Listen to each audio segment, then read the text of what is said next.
পৃথিবীর যত নেতা নেত্রী আছে এদের ক্ষমতা ছিল, আছে, থাকবে? আমাকে দেখান। ছিল, আছে, থাকবে?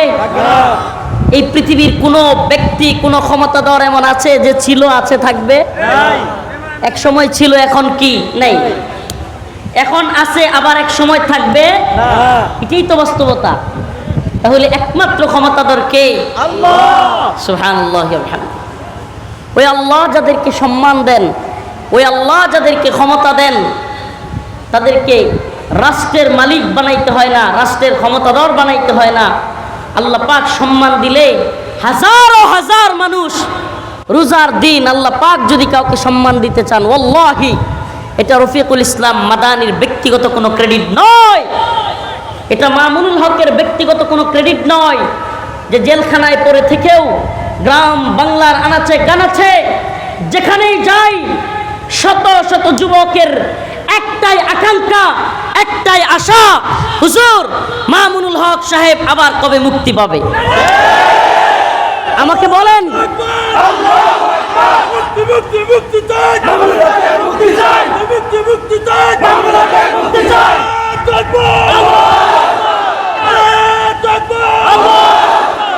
জেলে নিয়ে গিয়েও কি আলেমদের সম্মান কমানো গেছে?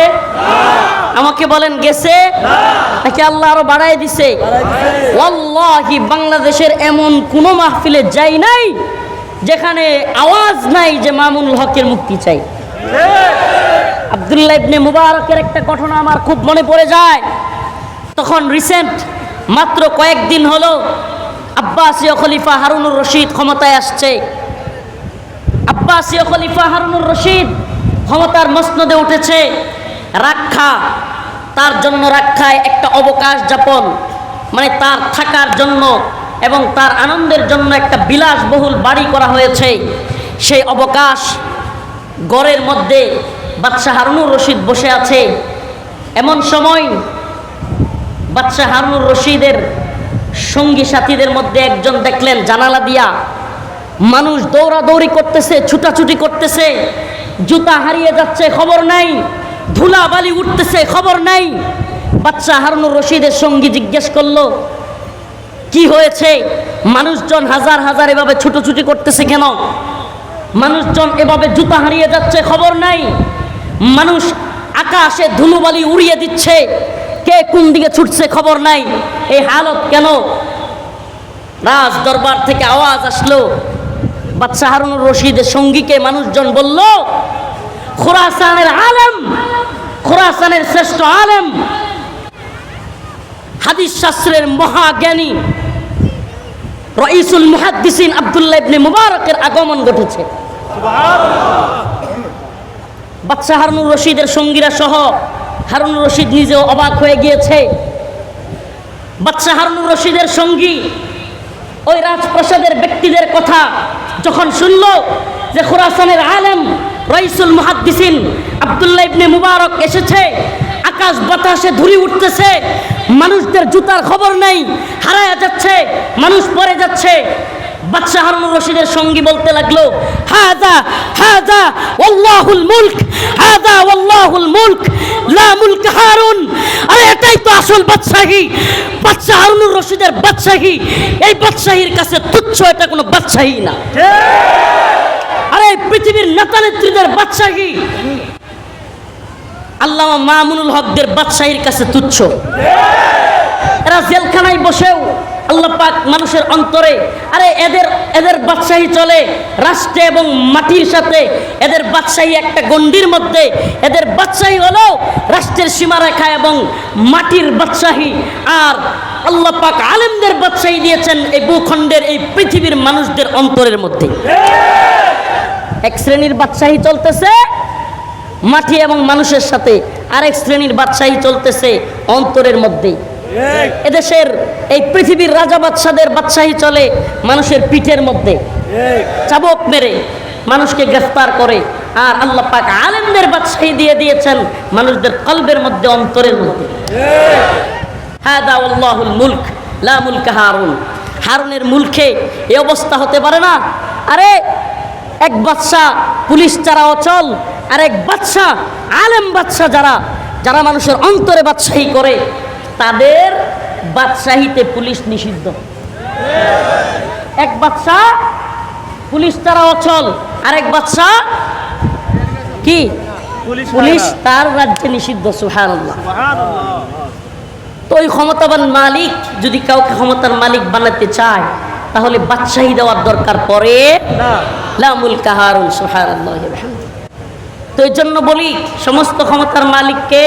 আল্লাহ। আরো জোরে আওয়াজ করে বলেন তাবারাকাল্লাযী বিয়াদিহিল মুলক ওয়া হুয়া আলা কুল্লি শাইইন কাদির।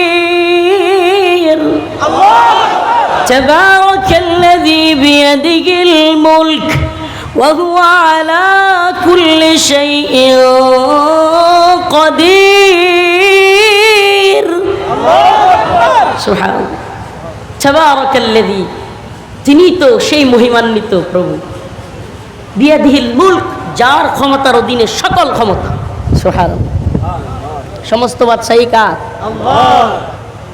আল্লাযী খালাকাল মাউতা ওয়াল হায়াত। কত আয়াত। সুবহানাল্লাহ। আল্লাহ পাক তার বরত্বের, আল্লাহ পাক এক জায়গায় বলতেছেন কুলিল্লাহুম্মা মালিকাল মুলক, কুলিল্লাহুম্মা মালিকাল মুলক। সুবহানাল্লাহ। আপনি বলে দেন এই মুলক, এই বাদশাহীটা কার? সুবহানাল্লাহ। তুতিল মুলকা মান তাশা। আল্লাহু আকবার।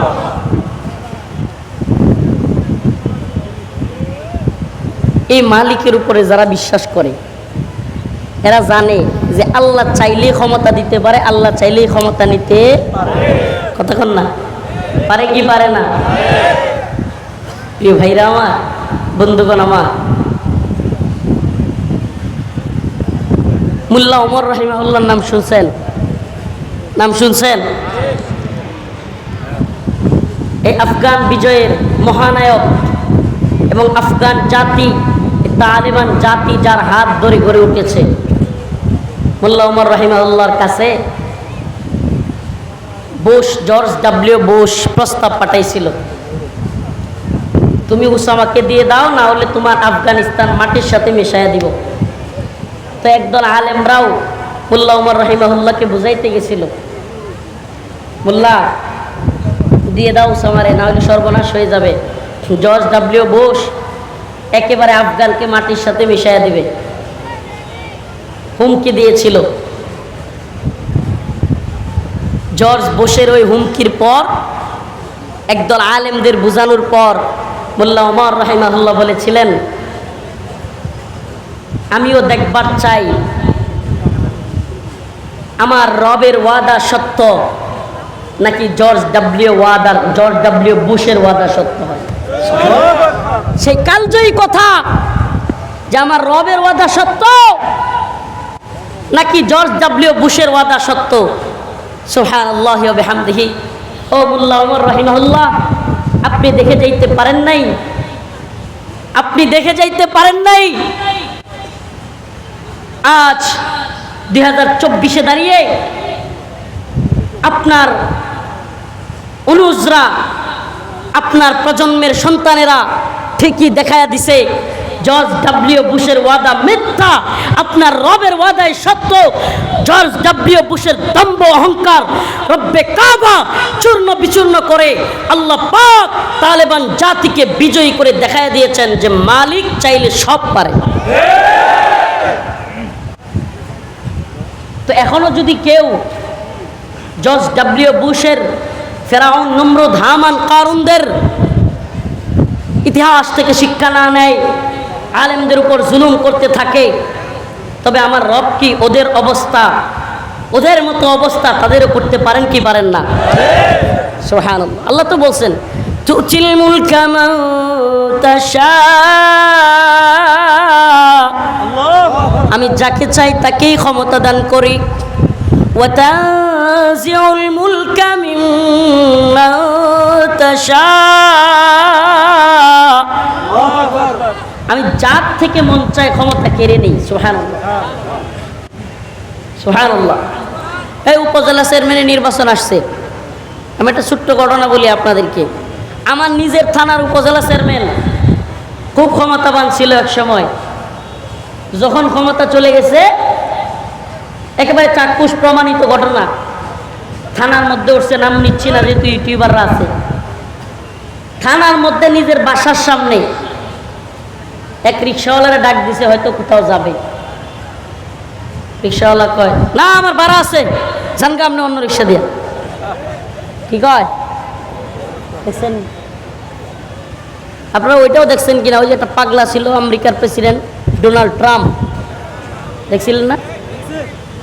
তো ওরে দেখলাম ক্ষমতা যাওয়ার পরে, ও তো বিশাল ক্ষমতার মালিক ছিল, মানে সে মনে হয় এই ধ্বংস করে ফেললে ওই দেশকে ধ্বংস করে ফেললে, এমন একটা অবস্থান ছিল।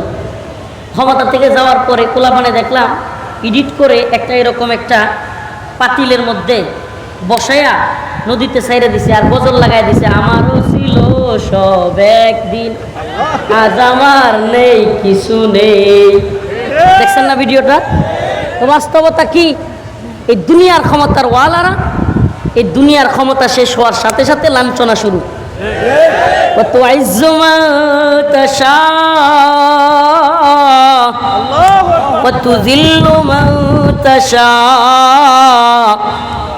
ইজ্জতের মালিক কে?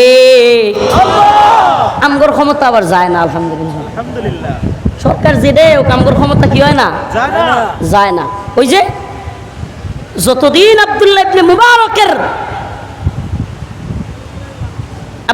মুবারক যে রবের কথা বলেছেন, যে সুন্নাহর কথা বলেছেন, যে কোরআন হাদিসের কথা বলেছেন, যতদিন ওই পথে ওই মতে থাকবো, যতদিন আল্লাহ এবং তার রাসূলের সাহাবায়ে কেরামের পথে থাকবো, ততদিন ক্ষমতা কার হাতে গেল না গেল আমগার দেখবার টাইম নেই। আল্লাহ রাব্বুল আলামিন পৃথিবীর ক্ষমতাধরদেরকে ক্ষমতা দেন, আবার ক্ষমতা হট করে নিয়ে যান। এটা আমাদের চোখের সামনে সব কিছু আমরা দেখতেছি, বর্তমান ভবিষ্যৎ এগুলো সব আমাদের চোখের সামনে, অতীতগুলো আমাদের চোখের সামনে আমরা দেখতেছি। পৃথিবীর ক্ষমতাসীনরা যখন ক্ষমতা হারায়, এদের লাঞ্ছনা অবমাননার শেষ থাকে না। আর আল্লাহ পাক যাদেরকে সম্মানিত করেন, তাফসীর জগতের একজন আলেম মুফাসসির আল্লামা জুবায়ের আনসারী রাহমাতুল্লাহ আলাইহি, আপনি বলেন জুবায়ের আনসারী রাহমাতুল্লাহ আলাইহি মারা যাওয়ার পরে কি পরিমাণ লোক হয়েছে জানা যায়? এটা শুধু জুবায়ের আনসারী রাহমাতুল্লাহ আলাইহি নয়, আমি নিজে সাক্ষী। আল্লামা নূর হোসেন কাসেমী রাহমাতুল্লাহ আলাইহি, আমার প্রিয় উস্তাদ, বাড়িদারা মাদ্রাসার প্রিন্সিপাল, ঢাকার বাইতুল মুকাররমে নামাজ হয়েছে। ঢাকার বাইতুল মুকাররম থেকে কাকরাইল মোড়, ওইদিকে নাইটেঙ্গেল মোড় সব ভরে গেছে জানা যায়। বাইতুল মুকাররমের এত বড় মসজিদ তো ভরছেই। প্রিয় ভাইরা আমার, তার মানে বোঝা গেল আল্লাহ পাক যাদেরকে সম্মান দেন, মরার পরেও এরা সম্মানিত হয়। কথা বলে? এমন অনেক নেতার নাম বলতে পারবো, একটা নেতার নাম বলেই ফেলি, সৈয়দ আশরাফ। নাম কি? দম্ভ আর অহংকার নিয়ে কথা বলতো। এই সৈয়দ আশরাফ যখন মারা গেল, এর পরের বছর ঠিক ওই দিন মৃত্যুবার্ষিকীতে সাংবাদিকরা তাকে যেখানে মাটি দেওয়া হয়েছে সেই গুরুস্থানের পাশে গিয়ে সাংবাদিকরা বসে আছে, ভাবছে অনেক বড় বড় নেতারা আসবে, ওখানে বক্তব্য দিবে, ওইটা ভিডিও করে চ্যানেলে প্রচার করবে। আল্লাহর কি কুদরত! প্রমাণ ভিডিওগুলো এখনো আছে। সৈয়দ আশরাফের কবরের পাশে কোনো নেতা যায় নাই। আমাকে বলেন, এত বড় একটা দলের সেক্রেটারি, এত বড় নেতা, এত বড় মন্ত্রী, অথচ মৃত্যুবার্ষিকীর পরের বছর সাংবাদিকরা বসে আছে যে বড় বড় নেতারা আসবে, কেউ নেই। বিশ্বাস করেন, বিশ্বাস করেন প্রিয় হাজিরিন, প্রিয় ভাইরা আমার, কথাগুলো সুনির্দিষ্ট কোনো ব্যক্তি বা দলের বিরুদ্ধে বলা উদ্দেশ্য নয়, আপনাদের অন্তরে এটা গেঁথে দেওয়া উদ্দেশ্য যে ক্ষমতা পাইয়া বা এলাকায় যদি আল্লাহ অবস্থান তৈরি করে দেন, এলাকার মানুষ আপনার কথা শুনে, এলাকায় আপনি একটু নেতা, এলাকায় চেয়ারম্যান, এলাকায় মন্ত্রী, কি বলে এমপি, এলাকায় আপনি বিভিন্ন পদে আছেন, আর আপনার অহংকারের কারণে আপনার 10টা ভাই আছে, আপনার 5টা ছেলে আছে, আপনার কিছু টাকা পয়সা আছে, আপনার ক্ষমতার কারণে আপনার আশপাশে কেউ যেতে পারে না। আপনাকে বোঝানোর উদ্দেশ্য, ভাই আপনি ক্ষমতা হারা হলে, আপনি কোনোদিন আপনার পা খাদে পড়লে আপনার চাইতে লাঞ্ছিত পৃথিবীর কেউ থাকবে না। আর যদি মানুষের অন্তরে ভালোবাসা দিয়ে ক্ষমতা অর্জন করতে পারেন, এই ক্ষমতা কশিনকালেও শেষ হবে না। আল্লাহ রাব্বুল আলামিন সমস্ত ক্ষমতার মালিক। তিনি বলেছেন, আল্লাযী খালাকাল মাউতা ওয়াল হায়াতা লিয়াবলুয়াকুম আইয়ুকুম আহসানু আমালা। আল্লাযী খালাকাল মাউত, সুবহানাল্লাহ।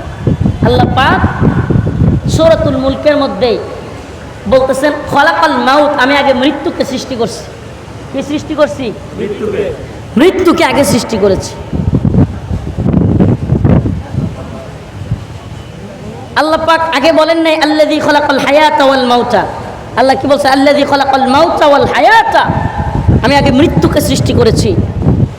এই পৃথিবীতে আল্লাহকে নিয়ে মতানৈক্য আছে, নবীকে নিয়ে মতানৈক্য আছে, ধর্ম নিয়ে মতানৈক্য আছে, সব কিছু নিয়ে মতানৈক্য আছে, কিন্তু মানুষের মধ্যে একটা বিষয়ে কোনো মতভেদ নাই, সেটা হলো আমাকে মরতে হবে। মরতে হবে, এই বিষয়ে কোনো মতানৈক্য নাই। প্রিয় ভাইরা আমার, বন্ধুগণ আমার, তাহলে মরতে যেতে হবে। আল্লাযী খালাকাল মাউতা ওয়াল হায়া, আল্লাহ বলেন আমি মৃত্যুকে সৃষ্টি করেছি, আমি জীবনকে সৃষ্টি করেছি। আল্লাযী খালাকাল মাউতা ওয়াল হায়াতা লিয়াবলুয়াকুম, তোমাদেরকে পরীক্ষা করার জন্য। কেন পরীক্ষা করবে আল্লাহ রাব্বুল আলামিন? অন্য এক আয়াতের মধ্যে আল্লাহ বলেন, ওয়ালাকাদ ফাতান্নাল্লাযীনা মিন ক্বাবলিহিম ফালায়া'লামান্নাল্লাহুল্লাযীনা সাদাকু ওয়া লায়া'লামান্নাল কাযিবিন। আল্লাহ রাব্বুল আলামিন বলেন, আলিফ লাম মিম আহাসিবান নাস আন ইউতরাকু আন ইয়াকুলু আমান্না ওয়া হুম লা ইফতানুন।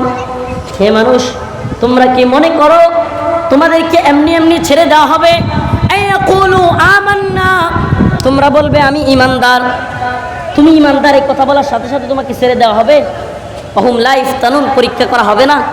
আল্লাহ বলেন, ওয়ালাকাদ ফাতান্নাল্লাযীনা মিন ক্বাবলিহিম, তোমাদের পূর্ববর্তীদেরকেও পরীক্ষা করা হয়েছিল। কেন? ফালায়া'লামান্নাল্লাহুল্লাযীনা সাদাকু ওয়া লায়া'লামান্নাল কাযিবিন। কেন পরীক্ষা করা হয়েছে? আল্লাহ পাক জানতে চান যে আমরা যে বলি আমান্না আমান্না, আমি ঈমানদার, এই কথার ব্যাপারে কে সত্যবাদী। ফালায়া'লামান্নাল্লাহুল্লাযীনা সাদাকু ওয়া লায়া'লামান্নাল কাযিবিন, এবং কে মিথ্যাবাদী। গলা শুকিয়ে গেছে, শরীরের অবস্থাও ভালো না। দোয়া চাই সকলের কাছে, খাস করে দোয়া করবেন। ডুব গিলতে পারতেছি না, আর মাথাও কিছুটা ঘোরাইতেছে। আমার জন্য খাস করে দোয়া করবেন তো ইনশাআল্লাহ। আর একটা কথা, সামনে ঈদ আসতেছে, দেখতে দেখতে 6টা ঈদ চলে যাচ্ছে। কয়টা? 7টা হয়ে যাবে এই রমজানে। শেখুল হাদিসের সন্তান আল্লামা মামুনুল হক এখনো কারাগারে। ও প্রিয় ভাইরা, রৌমারী কুড়িগ্রামের মুসলমান, আপনাদেরকে বলে যাই, আওয়াজটা আমাদেরকে জোরালো করতে হবে, ভুলে যায়েন না। আমরা এই আওয়াজটাকে এত বেশি জোর করতে চাই, বাংলার আকাশ বাতাস কাঁপিয়ে দিয়ে একটা আওয়াজ তুলতে চাই। এই ঈদের আগে অবশ্যই আল্লামা মামুনুল হককে মুক্তি দিতে হবে।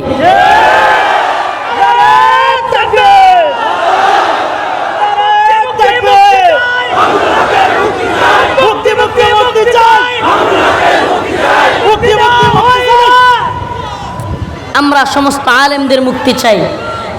মুক্তি চাই তো ইনশাআল্লাহ। জিমাম, ইমাদ, আরো ছোট্ট যেগুলো আছে, শেখুল হাদিসের সন্তান, এদেরকে এখন দেখলে কলিজা ফেটে যায়। এদের কান্নায় আকাশ বাতাস বাড়ি হয়ে যাওয়ার মতো অবস্থা। আমরা দায়িত্বশীলদেরকে বলবো, আপনারা সকল আলেমদেরকে মুক্তি দিয়েছেন, আরও যে সমস্ত আলেমগণ আছেন আপনারা এই রমজানের ঈদের আগেই মুক্তি দিয়ে দেন। আল্লাহ পাক দায়িত্বশীলদেরকে সঠিক বোঝ দান করুক, আরো জোরে বলেন আমিন। জেনে রাখেন ক্ষমতার মালিক কিন্তু আল্লাহ। যদি এভাবে আলেমদেরকে কষ্ট দিয়ে মানুষদের অন্তরের মধ্যে আপনাদের ঘৃণা সৃষ্টি করেন, আল্লাহ পাক এ ভূখণ্ডে আপনাদেরকে চরমভাবে লাঞ্ছিত এবং অপমানিত করবেন। আল্লাহ পাক আমাদের সবাইকে বোঝার তৌফিক দান করুন। ওয়া আখিরু দাওয়ানা আলহামদুলিল্লাহি রাব্বিল আলামিন। আসসালামু আলাইকুম। আমার জন্য খাস করে দোয়া করবেন।